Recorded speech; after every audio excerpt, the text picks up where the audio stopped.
Every essay introduction needs 4 parts to it to make sure that you get the marks allocated for that section. The first thing you need to write is a strong topic sentence. Now this is just where you introduce the main topic of your entire essay. The key here is that you don't want to include a lot of detail or information. You just want to write a strong statement sentence that is short and clear. For example, if our essay was on the invention of solar panels, a good first sentence could be, "The invention of solar panels has transformed the way society generates and consumes energy."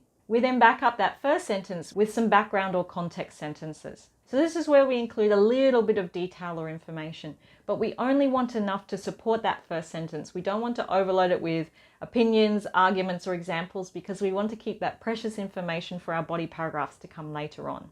In most essays, this will only take up 1 to 2 sentences, unless you're writing a really large essay, for example, 5,000 words or more. An example could be, "First developed in the 1950s, solar panel technology has progressed rapidly, becoming a key player in renewable energy solutions." We then need to write our thesis statement. Now the thesis statement is the most important part of not only your essay introduction, but actually of your entire essay, and there are always a lot of marks allocated for it. The great thing is it's almost just a rewrite of that first sentence that you've already written. The key difference here is that not only will you reintroduce your main topic again, but you need to include what your position or perspective is. So how are you going to be writing your essay? Is it going to be written from a positive light or a negative light? So you want to make your opinion clear in this statement. The easiest way to do that is with the language that you use. So if you use overall positive language in your thesis statement, then it will be clear to the person reading and marking your work that you're writing your essay from a positive light. Whereas if you use negative language or negative words, then it's going to be clear you're writing it from a negative light. For example, solar panels represent a groundbreaking invention because they provide a clean energy alternative, reduce reliance on fossil fuels, and hold the potential to combat climate change. We can see from that thesis statement that this entire essay will be written about the invention of solar panels and that it's writing about them in a positive light. They're saying that solar panels have been a good thing, not a bad thing.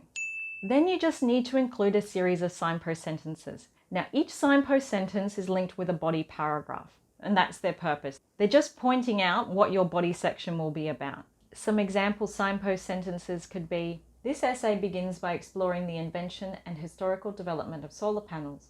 It then examines their environmental and economic benefits.